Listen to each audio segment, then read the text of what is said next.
சேலம் சீலநாயக்கன்பட்டியில் விஜய் நிகழ்ச்சி நடந்த மைதானத்திலிருந்து 300 மீட்டர் தொலைவில் இறந்து கிடந்த முதியவரின் சடலத்தையும் அதன் அருகில் கிடந்த விஷ பாட்டிலையும் கைப்பற்றி போலீசார் விசாரித்து வருகின்றனர். கூடுதல் விவரங்களை வழங்குகிறார் செய்தியாளர் ரமேஷ். வணக்கம், என்ன நடந்தது? வணக்கம்.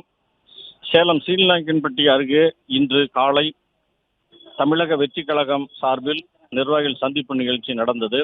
இந்த மைதானம் அருகே 50 வயது மதியத்தக்க முதியோர் ஒரு இறந்து கிடந்தார். இவரது சடலத்தை காவல்துறையினர் கைப்பற்றி விசாரணை செய்து வருகிறார்கள். சேலம் சீலநாயக்கன்பட்டி அருகே இன்று காலை தமிழக வெற்றி கழகம் சார்பில் நிர்வாகிகள் சந்திப்பு நிகழ்ச்சி நடந்தது. இதில் தமிழக வெற்றி கழக தலைவர் விஜய் சிறப்புரையாற்றி பின்னர் சென்னை சென்றிருந்தார். இந்த நிகழ்ச்சி முடிந்த பின்னர் நிகழ்ச்சி நடந்த மைதானம் அருகில் உள்ள மைதானத்திலிருந்து 300 மீட்டர் தொலைவில் 50 வயது முதியவர் ஒரு இறந்து கிடந்தார். அவரது சடலம் அருகே மதுபாட்டல் மற்றும் விஷபாட்டல் ஒன்று கிடந்தது.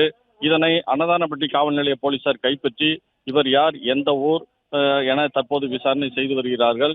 ஏற்கனவே மகாராஷ்டிரா மாநிலத்தைச் சேர்ந்த சிராஜ் என்பவர் மைதானத்திற்குள் இறந்து கிடந்ததால் பரபரப்பு ஏற்பட்டிருந்தது. இது அடங்குவதற்குள் மீண்டும் ஒரு முதியோர் இறந்ததால் மீண்டும் பரபரப்பு ஏற்பட்டிருக்கிறது. பிளே ஸ்டோர் மற்றும் ஆப் ஸ்டோரில் இருந்து பாலிமர் செயலியை QR கோடு மூலம் பதிவிறக்கம் செய்யுங்கள். செய்திகளை உடனுக்குடன் பெறுங்கள்.